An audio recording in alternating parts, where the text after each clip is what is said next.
Keep it going for your host, Spencer, huh? I taught him everything he needed to know about mustaches, guys. Yes. I'm his Uncle Mustache. That's me. This is good. What do we got? This is actually an improvement. I just came from doing a show in the East Village in Manhattan, and there was 4 people. So this is like, I'm gonna make it. Shit's happening. You know what I mean? It's happening. You know, I love and give it up for a great job, Spencer, hosting tonight. Right? You know. I say that because in comedy, we all know that the host is an actual fucking job. You know what I'm saying? Like, he had to have small talk with every one of you. Do you know how hard it is to ask people what they do for a living and then pretend to be interested? You ever, like, in regular life, we don't even like doing that shit. You ever, like, talk to that, and it's like, what do you do? And somebody says mechanical engineer, and you're like, somebody fucking kill me now. You know what I mean? Like, have you ever, like, talked to somebody about their job, and they're so passionate, and you could just not give a shit? You know what I mean? Like, I'd rather be in a garage that got freshly painted with no ventilation, watching the paint dry, and then passing out on the fumes. Can we do that? That's where I want to go. I don't even care anymore, you know. I used to care. I used to care about one of your success in comedy. I don't care anymore. You know why, guys? I'm in 4 people's wills. It's going to work out, okay? Any day now, I'm going to be a lot more successful. That's that's that will confidence, that last estimate confidence right there. Gotta have it, man. Let's talk about the elephant in the room. I know the mustache is a little aggressive, but stand that. You look a little triggered looking at me. It wasn't me. I didn't do it. You're looking at me like, you know, it's like major Civil War reenactor or 1970s gay porn vibes.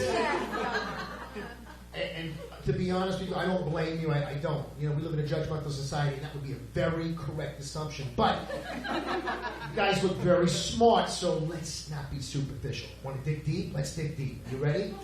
How about gay porn about the Civil War? You feeling me? Where are my history nerds at, huh? General Robert E. LGBT. Just in some fucking tent in the middle of the field. There's muskets going by, cannonballs, and he's just balls deep in some soldier. You know, just railing some dude like, the South will rise again in your ass. And he takes out his sword. He's like, Confederate cream pies for everyone. And if you didn't like that joke, you don't know history and you're homophobic. That's on you. Nothing to do with that. I had a girl tell me I did a show the other day and I got off stage and she was really hot. So when you're like a comedian and a really hot girl comes to you after the show, like, yes, you know, it's just like the ego boost, and you're like just ready for it. You're like, yeah, it's my moment in the sun. And she looked at me and said, "You're straight? I thought you were motorcycle gay." Which is funny because I'm too nervous to ride a motorcycle or suck a dick. So those 2 things ain't happening. I give women a lot of credit. You know what I'm saying? Endgame, man. Oh, penises are aggressive. You know what I'm saying? Anatomically, they're scary. They really are. Like vaginas, they're like Pokemon. Like, oh, look, I found one. You know what I mean? Play with it. But like penises, they're like Dobermans.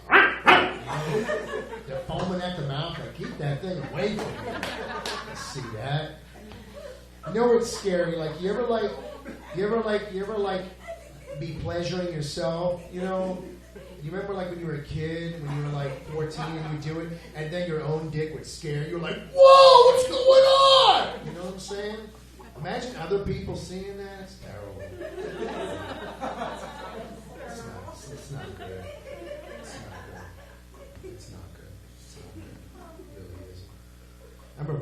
I'm going to tell you something I've never talked about on stage before. The only thing that's more horrifying than that is being with the girl who's a squirter and she doesn't fucking tell you she's a squirter. That shit is scary. But she does tell you before you have sex, she says, I just want you to know. She goes, so this is what this girl did. This is true. I've never talked about this on stage. She didn't tell me she's a squirter, but this is what she did say. She said, I just want you to know that I have herpes, but I'm not in an outbreak right now.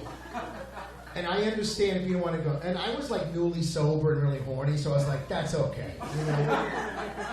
I mean, I'm just not going to go down on you. It's less work for me. Perfect. I'm going to take an extra condom. It's got a mag. I'm just put it on my dick and balls. Just cover everything up. Like a big tarp, everything. Right? And we're having, and then we were having sex, and the motion in the ocean is going. You know, the seagulls are flying. You know what I'm saying?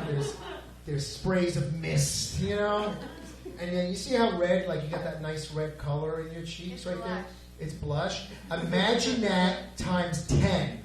All right. She all of a sudden started. Her face got beet red, and she went, oh, and fucking veins were popping out of her forehead, and her neck was like, ah. I was like, what the fuck is going on here?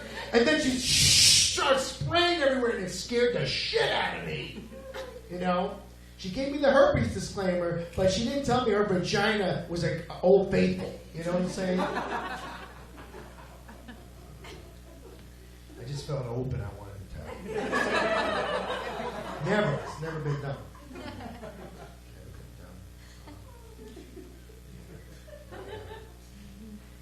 My father was a... Good job, son. That's my boy. Making those vaginas spray. Wouldn't that be cool though? If like women, with like the only way you became a squirt, like if somebody unlocked your squirt fucking skill. Imagine you were the guy that did. You were like, yo, I made her squirt. It was me. You know what I'm saying? It's had that drill bit going down so far. We struck oil, boys. Yeah, we did.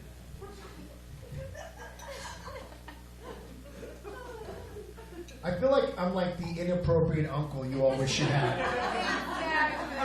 He's coming to our barbecue. But I have not let him work the grill. Hell no. Those filthy hands. Yeah, I am a native New Yorker. My father he's not with us anymore, but he was a hard-nosed Italian from Brooklyn. My mother is a Russian Jew from Queens, and I was conceived in a Dunkin' Donuts parking lot on Long Island, so it was definitely a mistake. Yes. That joke was sponsored by the MTA. If you see something, tell your therapist. By the way, I'm a sentimental guy. Any sentimental? I got to leave in a second. But any sentimental people in the audience? By applause, sentimental. Yeah, so sweet.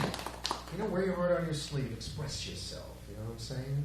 Right? I'm just celebrating a 1-year anniversary with the same mental health professional, guys. So, dreams do come true.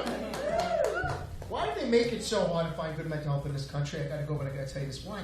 You can go on any app and sell shit. You can buy shit. You can go on any app and smash some random in 24 hours, and if you're gay, 24 seconds. But if you want to get good mental health, it's hard. It should be easy, right? That's why they should have a dating app of mental health, where you bring the therapist and the patient together. You call it Unhinged. You guys have been an absolute pleasure. Love you. Have a great night. Thank you.